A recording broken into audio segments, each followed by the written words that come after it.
নমস্কার সবাইকে, আশা করি সবাই ভালো আছো। তো আমি কিছুদিন আগে একটা হস্তশিল্পীর মেলা গেছিলাম, সেখান থেকে আমি কি নিয়েছি সেগুলো পোস্ট করব আমি বলেছিলাম। তো এটা খুব সুন্দর কোয়ালিটি ব্যাগ একটা আমি কিনেছি, খুব ভালো। তো আমি প্রথমবার এই ব্যাগগুলো ইউজ করব। আর এই যে মানি পার্সটা দেখছো, এটা দারুণ লেগেছে আমার, তো আমি একে ছেড়ে আসতে পারিনি। আর তোমাদের কোন ব্যাগটা সব থেকে বেশি ভালো লেগেছে কমেন্ট করে জানাও। এটা মাত্র বেশি নেয়নি, 90 রুপিস নিয়েছে।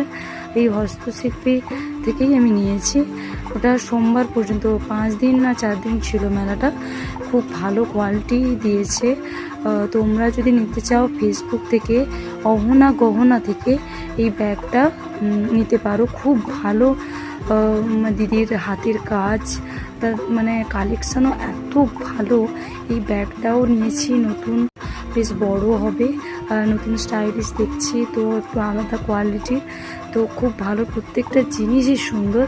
আর একটা এই ব্যাগটা দেখছো প্যাঁচার ছবি আছে, ওটাও আরেকটা পাশের হস্তশিল্পী দোকান থেকে নিয়েছি। আর একটা পুতুল সহ একটা ভিডিও পোস্ট করেছি শর্টস ইউটিউব, সেখানে এই কাপড়ে হ্যান্ডমেড কাপড়ের চুড়িগুলো ছিল। আমি প্রথমবার পরছি, এর আগে আমি পরিনি, সবাই হয়তো পরেছে। এগুলো আমি বাড়িতে তৈরি করার চেষ্টা করব, তাই একটা কিনলাম। আরও কিছু মাটির কিছু জিনিস নিয়েছি, সেগুলো নিয়ে আসছি পরের ভিডিওতে। তোমরা লাইক কমেন্ট করতে ভুলো না।